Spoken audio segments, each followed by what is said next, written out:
오늘 말씀드릴 제목은 38일째 믿음으로 성령님의 인도하심을 따라가는 삶. 새 언약 가운데 약속하신 것, 하나님께서 저희에게 우리에게 새신 성령님을 보내주시겠다는 것. 창세기 15장 1절에 보면은 아브라함하고 하나님께서 이 새 언약을 맺으시는 장면이 나와요. 이게 횃불 언약이라고도 이렇게 제목을 넣을 수도 있는데, 창세기 15장 1절에 보니까 이후에 여호와의 말씀이 환상 중에 아브라함에게 임하여 이르시되 아브라함아 두려워하지 말라. 나는 너의 방패요 너의 지극히 큰 상급이라. 하나님이 뭐라 그러시냐면 넌 두려워하지 마. 내가 너의 방패가 되어줄게. 여러분과 저의 방패가 하나님이 되어주시기를 주님의 이름으로 축복합니다. 하나님이 막아주시면 뭐를 우리가 두려워할 게 있어요. 우리를 치는 어떠한 불화살도 하나님께서 막아주신다면, 하나님이 여러분과 함께 하신다면, 하나님이 우리의 방패가 되어주신다면 어떠한 두려움이 닥친다 하더라도 여러분과 제가 두려워할 이유가 없는 줄로 믿으시기를 축복합니다. 그리고 하나님께서 큰 상급이 되어주시겠대요. 너의 상급은 나야. 하나님 자신이 우리의 상급이고 기업이 상이 되어주신대요. 그러니까 특별히 하나님이 우리의 상급이 우리를 지키시는 방패가 된다면 여러분 다른 것보다도 하나님을 구하시는 저와 여러분 되시기를 주님의 이름으로 축복합니다. 4절 보니까 여호와의 말씀이 그에게 임하여 이르시되 엘리에셀, 왜냐하면 자손이 없으니까 그 사람에게 자기의 상속, 자기의 모든 유산을 그에게 남겨준다고 하니까 하나님 말씀에 그 사람이 네 상속자가 아니다 그래요. 네 종, 너가 제일 후계자로 삼고 싶은 그 종이, 너 하인이 상속자가 아니야 라고 말씀하세요. 그러면서 내 몸에서 날 자가 내 상속자가 되리라 하시고, 너 몸에서 태어나는 자, 그 사람이 너의 상속자, 너의 기업, 너의 유업을 이을 자다 그러세요. 그러면서 5절, 그를 이끌고 밖으로 나가서 하늘을 우러러 무별을 셀 수 있나 보라. 그에게 이르시되 내 자손이 이와 같으리라.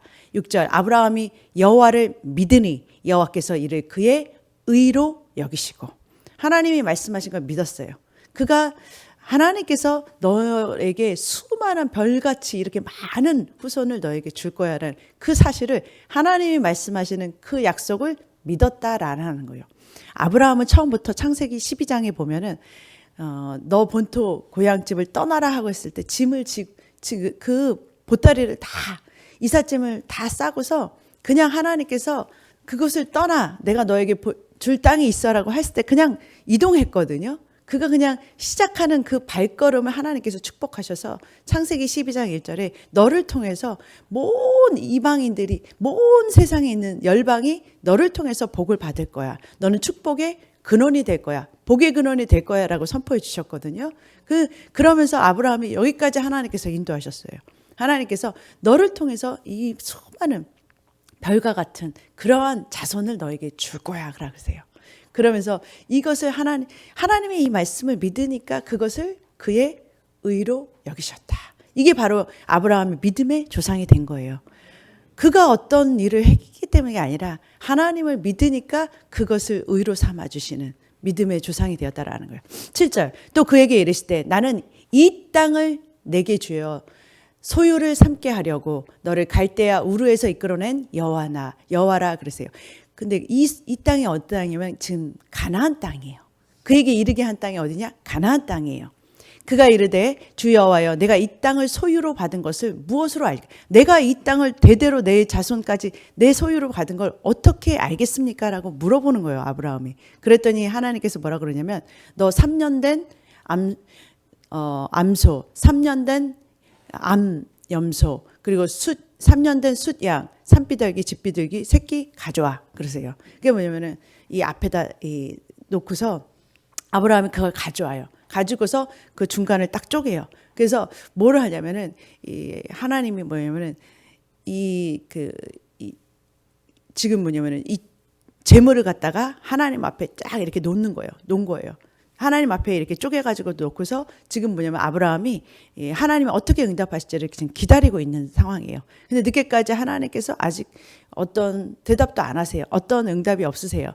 그러니까 12절 해질 때 기다리다가 아브라함이 어떻게 되냐면 깊은 잠이 들어요. 그리고 잠이 들면서 이제부터 환상 속에서 이제 하나님의 말씀을 듣는 거예요. 큰 흑암과 두려움이 그에게 임하였더니 여호와께서 아브라함에게 이르시되 너는 반드시 알아라. 내 자손이 이방에서 객이 되어서 그들을 섬기겠고. 그러니까 아브라함과 이삭과 그다음에 야곱이죠. 그리고 야곱의 12명의 아들들이 있잖아요. 그 12지파가 되잖아요. 12지파가 또 민족이죠. 이스라엘이라는 민족이 되잖아요. 그들이 뭐냐면은 어떻게 되냐면 애굽에서 종살이 하는 것을 미리 예언을 하시는 거예요. 이방인의 객이 되어서 그들을 섬기겠고 그들은 400년 동안 내 자손을 괴롭히리니 이미 애굽에서 종살이 할 것을 예고하셨어요. 14절 그들이 섬기는 나라를 내가 징벌하며 그 후에 네 자손이 큰 재물을 이끌고 나오리라. 이들이 다 하나님께서 출애굽기에 보면은 그들에게 10가지 재앙을 끝난 다음에 그들이 자기들의 재물을 다 이스라엘 백성에게 줘서 보내버리잖아요. 그때 그들이 그걸 가지고서 성막에 지은 멋진 그런 것들을 재물을 얻어가지고 나오잖아요.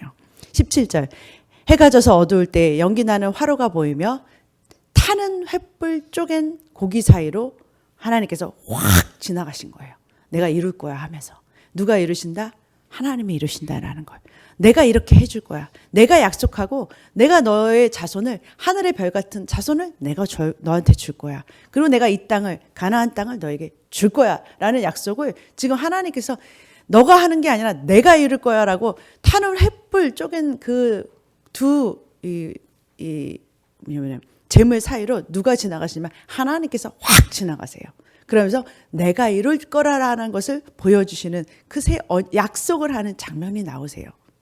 17절 다음에 18절 그날에 여호와께서 아브라함과 더불어 언약을 세워 이르시되 내가 이 땅을 애굽 강에서부터 그 큰 강 유브라데스까지 내 자손에게 주노니 언약을 세우세요. 이게 뭐냐면 겐 족속, 그니스 족속 쭉쭉쭉쭉 얘기하면서 여부스 족속 땅이니라 하셨던 이곳이 뭐냐면 가나안 땅을 말하는 거예요. 이 가나안 땅을 내 자손에게 줄 거야 라고 말씀하시는 거예요. 이 언약을 하나님께서 이 횃불을 확 지나가게 하면서 아브라함과 약속하셨던 언약이었다라는 거예요. 이 언약이 바로 새 언약이에요. 새 언약. 이 새 언약 하나님께서 우리와 더불어 유다 집과 이스라엘 집으로 더불어 새 언약을 맺으리니 해뒀던 그 새 언약이 이미 아브라함하고 맺으셨던 언약이에요. 내가 너에게 가나안 땅을 주고 네 자손에게 너가 이 땅을 줄 거야. 이 약속이 어디서부터 이 약속이 실제 뭐냐면은 이거는 원래 있었던 약속이었다라고 설명하는 부분이 바로 갈라디아에서 나와요.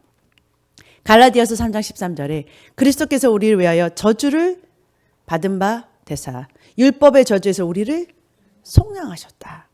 그리스도께서 우리 대신 저주, 율법에 이거를 지키지 않으면 이렇게 벌받고 했던 그 저주를 누가 끝내셨냐? 예수님이 끝내셨잖아요. 대신 십자가에서 우리 대신 그 율법을 지키지 않은 우리가 행하지 않은 모든 율법의 저주에서 우리를 자유케 하셨다. 기록된 바 나무에 달린 자마다 저주 아래 있는 자라 하였다 그러는 거예요. 14절 이는 그리스도 예수 안에서 아브라함의 복이 아브라함이 받은 복이 아브라함의 약속이 이방인에게 미치게 하고 이방인은 우리한테까지도 이르게 하려고요. 또 우리로 하여금 믿음으로 말미암아 성령의 약속을 받게 하려는 그림자였다라는 거예요.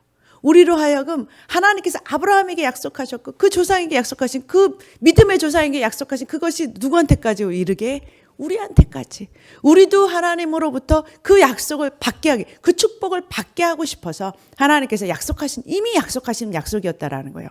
16절 이 약속들은 아브라함과 그 자손에게 말씀하신 것인데 여럿을 가리켜 그 자손이라 하지 아니하시고 오직 한 사람을 가리켜 내 자손이라 하셨으니 곧 그리스도라. 그 약속의 자손이 이삭은 예표였어요. 그리스도를 예표한 거였어요. 하나밖에 없는 아들을 제단에서 하나님의 십자가에서 우리에게 주시겠다는 그 모습을 그림자처럼 보여준 게 바로 예수 그리스도였다라는 거예요. 하나밖에 없는 독생자가 제단에서 우리를 위해서 십자가에서 죽으신 그 어린 양이 되신 그 모습을 보여주기 위해서 이삭이 그림자처럼 제단에 올라갔다라는 거예요. 그러니까 진짜 믿음의 자손은 누구냐? 그리스도였다라는 거예요. 그리스도 예수였다라는 거예요. 17절 내가 이것을 말하노니 하나님께서 미리 정하신 언약을, 이게 미리 정하신 언약, 아브라함과 세운 언약이 진짜 언약이었다라는 거예요.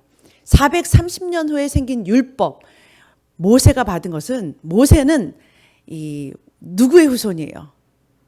아브라함의 후손이고 이삭의 후손이고 야곱의 후손이고, 그죠? 야곱의 아들 중에 누구예요? 그 중에서도 레위 자손, 그렇잖아요. 레위의 아들이잖아요. 레위의 후손, 그러니까 레위 후손에서 나온 자가 바로 모세거든요. 그러니까 그 전에 아브라함과 맺었고 그 후에 이 레위 자손 모세를 통해서 시내산에서 주신 게 바로 저 율법이에요. 율법. 그거는 우리가 이 성경에서는 그 율법을 옛 언약이라 그러고 새 언약이 다시 생겼다고 하는데, 아니요. 원체 언약이 창세기 3장 15절에서부터 하나님께서 우리에게 약속하신 것, 언약의 자손, 그 그리스도를 통해서 믿음으로 구원을 받게 하신다는 그 언약은 원래부터 원체부터 있었던 언약이라는 거예요. 하나님이 하시겠다. 하나님이 이루시겠다. 너희가 믿음으로 하나님의 행하실 것을 믿을 때 하나님께서 행해 주시겠다는 그 약속이 원체부터 있었다라는 거예요. 그러면서 이 하나님께서 미리 정하신 이 언약을 430년 후에 생긴 율법이 폐기하지 못한다. 그 약속을 헛되게 하지 못한다라는 거예요. 원체 있었던 것은 바로 이 새 언약, 하나님께서 우리에게 약속하신 이 새 언약이었다라는 거예요. 만일 유업이 율법에서 난 것이면 약속에서 난 것이 아니다 그래요. 너희가 율법을 지킴으로 인해서 하나님의 유업을 받을 이 자손이 된다는 건 믿음이 아닌, 여러분들이 율법을 지킴으로 인해서 하나님께서 예비하신 그 유업 상속이 전부 다 우리 것이라면, 그러면은 이것이 뭐냐면은 율법이 난 것이면 그 약속에서 난 것이 하나님께서 약속하신 약속에서 난 이 보상이 아니라라는 거예요. 그러나 하나님이 약속으로 말미암아 아브라함에게 주신 것이라. 19절 그런즉 율법은 무엇이냐? 율법은 그럼 왜 주셨냐? 범법함으로 더해진 것이라 천사들을 통하여 한 중보자의 손으로 베푸신 것인데, 약속하신 자손이 누구냐면 예수 그리스도 오시기까지 있을. 왜냐하면 이 율법이 있음으로 인해서 여러 가지 두 가지 역할을 하죠. 하나님 율법을 거울로 해서 율법을 보면서 우리는 뭐냐면 우리가 이렇게 죄인인 것을 보는 거예요. 아, 우리가 안 되는구나. 이게 율법을 다 완전히 지킬 수 없는 그 율법을 통해서 우리 흠을 보는 거예요. 그러니까 율법을 통해서 우리가 얼마나 더러운 것인지를 보게 해주신 거라는 거예요. 그러니까 율법을 네가 완전히 지킬 수 있다고 주신 게 아니라, 율법을 봄으로 인해서 너는 완전히 지킬 수 없는 그러한 죄인. 그렇기 때문에 우리한테는 누구가 필요하다? 그리스도가 필요하다라는 걸, 그걸 알게 하기 위해서 주신 거였다라는 거예요. 그러니까 이 율법을 주신 역할이 첫 번째는 그거였고, 아까 다말과 이런 사마리아 여인의 그거는 뭐냐면 그리스도의 오실 길이 끊어지면 안 되잖아요. 그러니까 법적으로 뭐냐면 우리가 너무 죄됐고 사단이 이 예수님의 오실 길을 막 끊으려고 그래요. 예를 들면 모세 때 3살 이후에 아이들을 다 죽여버렸든지, 아니 예수님이 태어나셨을 때 바로 헤롯 왕이 그 동방 박사들한테 그 태어난 별이 보이고 그 임금이 베들레헴에서 태어났다, 그러니까 거기가 어딘지 알려주면 거기 있는 다들 다 죽이겠대. 그래서 3살 2살 아래 어린아이들 다 죽이잖아요. 그럴 때 그렇게 해서 예수님이 오실 길을 끊어버리려는 사단, 그렇죠? 그 사단의 그런 것과 우리의 죄와 이런 거를 통해서 예수님이 오실 길이 끊어버리지 않게 하기 위해서 그런 법들을 제정하셨다라는 것이지, 우리를 지금 예수님이 오신 다음에 그런 것들이 더 이상 필요가 없는 거예요. 믿음의 법이 남아 있는 거예요. 자, 20절. 그 중보자는 한 편만 위한 것이 아니니 하나님 한 분이시니라. 21절. 그러면 율법이 하나님의 약속들과 반대되는 것이냐? 하나님께서 주신 그럼 율법이 그러면 더 이상 지키지 않는 것이냐? 아니요. 하나님께서, 예수님께서 뭐라고 그랬어요? 나는 율법을 완성하러 왔다 그랬어요. 완성하러. 완벽하게 지킬 수 있게. 여러분, 율법의 완성은 뭐냐면 사랑이에요. 하나님 사랑, 이웃 사랑. 그렇잖아요? 그렇잖아요? 그냥 다 그냥 딱 요약해 보면 하나님 사랑, 이웃 사랑이에요. 그거는 뭐예요? 하나님께서 뭐예요? 완전하게 이룰 수 있게 해주시려고 오신 거예요. 그러니까 율법이 하나님의 약속과 반대되냐? 아니다라는 거예요. 결코 그럴 수 없다. 만약 능히 살게 하는 율법을 주셨다라면 의가 반드시 율법으로 말미암았으리라. 그러나 율법을 우리가 지킬 수 없기 때문에 그런 완전한 의가 세워지지 않기 때문에 성경이 모든 것을 죄하라 가두었다. 언제까지? 예수 그리스도의 믿음으로 말미암는 약속을 믿는 자들에게 주는 예수님이 오실 때까지 이것을 율법에 가두어 놓은 거라는 거예요. 그래서 예수님이 오신 다음에는 믿음으로 말미암는 약속을 믿는 자들에게 주시려고. 그래서 율법이 뭐냐면 믿음이 오기 전까지 우리를 왜요? 그거를 뭐요? 율법 아래다가 놓은 거라는 거예요. 24절. 이같이 율법이 우리를 그리스도를 인도하는 초등학교 교사가 되어서 믿음으로 말미암아 의롭다함을 얻게 하려고. 25절. 믿음이 온 후로는 우리가 더 이상 초등학교 아래 있지 않다. 이게 초등학교라는 건 그 수준밖에 안 된다라는 거예요. 초등학교 수준밖에, 왜냐하면 율법을 지키는 수준밖에 안 됐다라는 거예요. 여러분 어린아이들한테요. 여러분 아주 쉽게 설명하자면 이 어린아이들한테 국민학교 선생님들 모르겠어요. 너 불 가까이 가지 마. 너 그럼 불 딱 되면 뭐요? 다치니까 불 옆에도 가지 마 그러잖아요. 불 가까이에는 접근도 아니 이렇게 이 손녀가 있잖아요. 그렇죠? 2살 이제 1살이죠. 2살 돼가요? 네, 2살 돼가죠. 불 옆에 가려고 하면 안 돼, 안 돼. 손도 대지 마 그러실 거 아니에요. 그렇죠? 예. 네, 그러실 거예요. 그렇잖아요. 이 손녀를 보러 가시거든요. 우리 박정열 열사님하고 박명열 열사님이. 근데 이 손녀를 볼 때 막 가스불 막 이렇게 달려고 그러면은 손도 대지 마 그럴 거 아니에요. 왜냐면 그 아이가 아직 어리기 때문에. 그 가지도 말라는 게 뭐냐면 불을 얘가 어떻게 핸들할지를 몰라. 그런데 얘가 우리 아들은 이제 대학교에서 금방 와요. 그러면 제가 걔한테 이제 밥하라고 그럴 거예요. 요리를 너무 잘해요. 옛날엔 불 근처에도 못 가게 하고 끓이는 물 근처에도 못 가게 했지만 이제는 뭐야? 네가 밥해. 네가 이렇게 뭐야? 칼 써가지고서 이렇게 칼질하면서 요리해. 왜냐면은 이제는 뭐냐면은 그만한 것을 핸들할 수 있는 나이가 됐다라는 거예요. 이게 무슨 말이냐면 여러분 율법 아래에 있어 초등학교 때 우리는요 그 당시에 성령님이 오시지 않고는 이 하나님의 말씀이 하나님의 마음이 뭐냐면 우리에게 이해가 되지 않은 그런 수준이었다라는 거예요. 그렇기 때문에 성령님으로 인해서 하나님의 말씀이 깨달아지기 전이었기 때문에 이해할 수가 없어요. 근데 이제는 뭐예요? 성령님으로 말하면 하나님의 깊은 것까지 이제 통달하게 됐거든요. 이해할 수 있는 수준으로 이제 옮겨지기 시작해요. 그러면서 뭐예요? 이제 우리가 진짜 뭐예요? 율법이라는 초등학교가 있는 게 아니라 진짜 선생님이신 성령님이 우리 안에 보내주셨어요. 진짜 우리를 인도하실 수 있는 누가 오셨다? 예. 네. 각자에 맞는 투러 선생님들이 오셨어요. 선생님으로 누가 오셨냐면 성령님이 오셨어요. 우리를 각자의 수준에서부터 우리를 이끌어 가실 수 있는 진짜 선생님, 그 성령님이 우리를 우리에게로 오셨어요. 그래서 우리를 직접 가르치실 수 있는 이 선생님이 뭐냐? 바로 교사가 되시는 분이 누구시냐? 바로 성령님이 오셨다라는 거예요. 그 후로는 우리가 더 이상 뭐요? 이 문자적인 것에 얽매이지 않는 그런 초등학교 수준에서 벗어나게 됐다라는 거예요. 그러면서 이제 쭉쭉쭉쭉 하면서 그 갈라디아서 3장 지나고 5장 18절에 너희가 만일 성령의 인도하시는 바가 되면 율법 아래 있지 않다라고 말을 해요. 너희가 성령님의 인도하심을 받는 자가 되면 더 이상 율법 아래에서 정죄함을 받는 그런 수준으로 살아가는 삶이 아니다라고 지금 성경이 설명해 주고 있다라는 거예요. 그러니까 새 언약의 시대가 되면, 그때가 되면 이제 뭐예요? 성령님이 우리를 직접 인도하시는, 성령님께서 직접 우리로 하여금 그 율법의 요구가 이루어질 수 있게 뭐예요? 우리를 직접 인도해 가신다라는 거예요.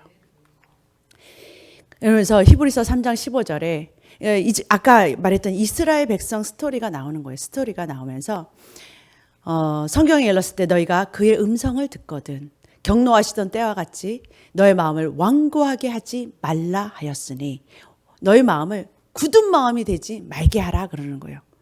16절에 듣고 경노하게 하시던 자가 누구냐? 모세를 따라 애굽에서 나온 자들이 그러니까 애굽에서 나온 모든 사람이 아니냐. 그러니까 하나님을 이렇게 경노하게 했던 사람들이 누구냐? 모세를 따라서 이스라엘 백성들이 모세를 따라서 광야를 지나지 않았어요. 17절 하나님이 40년 동안 누구에게 노하셨느냐? 그들의 시체가 광야에서 엎드러진 범죄한 자에게 아니냐? 18절 하나님이 또 누구에게 맹세하사 그의 안식에 들어오지 못하리라 하셨느냐? 곧 순종하지 아니하던 자들에게 아니냐? 이거 누구 말하는 거예요? 이스라엘 백성 말하는 거예요. 이스라엘 백성. 그런데 오늘날 너희가 그의 음성을 듣거든 그 이스라엘 백성처럼 되지 마 그러는 거예요. 이스라엘 백성처럼 하지 마. 누구의 음성을 듣는 거예요? 하나님의 음성, 성령의 음성을 듣는 거잖아요. 그럼 이스라엘 백성들처럼 그렇게 완고하게 너의 마음이 완악하게 그렇게 하지 마 그러는 거예요. 이로보건대 그들이 믿지 않았기 때문에 못 들어갔어요. 그러니까 완악한 거나 순종하지 않는 거나 믿지 않는 거나 똑같은 말이에요. 알고 보면. 그러니까 하나님 뭐예요? 그들이 왜 가나안 땅에 못 들어갔냐면 그들이 왜 하나님이 약속하신 그것을 유업으로 못 받았냐면 믿지 않아서요. 그러니까 믿지 않았다는 게 답이에요. 믿지 않은 거야 사실은 그들이.